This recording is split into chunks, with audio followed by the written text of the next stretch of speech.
Ақша болды, қолында тұр, дос балам сұрады, родной ғой все-таки. Мәді бердім, көзімше апарып тастаққа қадалып қалды, далбан. Үш бөгай келіп. Ой, я. Бәрі кінәлі осы Жахан. Сенен басқаның бәрі кінәлі. Короче, білгенін істеш. Живи как хочешь, только давай без нас, хорошо? Қалай без нас? Ақтауға жұмысқа шақырт мені. Зәп?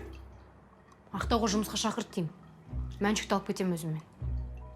Ақтау не сәлес? Ойлықтан істейін депсің? Квартираң жоқ, ақшаң жоқ, қаңғып жүрейін депсің бе? Бармайсың ешқайда, идиот. Ой, прям! Как будто осы жерде бір шикта өмір сүріп жүргенде айттың ғой? Не жамандық көріп жатсың сен? Жегеніміз торт. Бұған қанша адам жете алмай жатыр? Шаршадым мен уже. Елге жұртқа қарайтын бет жоқ. Көршілерді көрсем, қашан Жахан ақшасын қайтарады, қашан Жахан қарызы береді деп айтады. Мен уже ұялам. И вообще, кім айтты саған менде ақша жоқ деп? Бар менде ақша жинаған. Міне.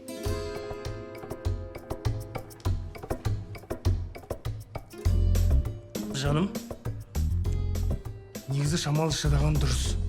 Қарыздан да құтылады екенбіз. Оның үстіне отбасы болғаннан кейін ыдыс-аяқ сылдырламай тұрмайды. Біздің үйде сылдырлайтын да ыдыс жоқ қой, сен білесің ба? Біз вообще съемный квартирада тұрамыз ғой, ұмытып кеттің ба? Мам, пап, не болып жатыр? Қызым, мен ертең киноға шақырды ғой. Наконец-то тірі адамды ойнаймын. Күшті де. Соған дайындалып жатырық мама екеуміз, репетиция жасап алайық, жарай ма? Ей, бәйбіше, қашан қайтам саған, баланың көзінше айқайлама деп.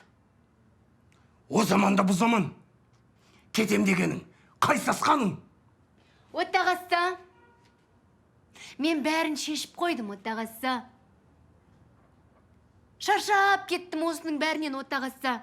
Шаршайды кесің. Қызыңды да ойламайсың, оттағаса. Бұл қашанғы жалғаса береді, оттағаса. Тәйт, жап аузыңды. Менің айтқаным заң. Бармайсың дедің ба? Бармайсың. Қалай, қызым? Перекрыш, пап.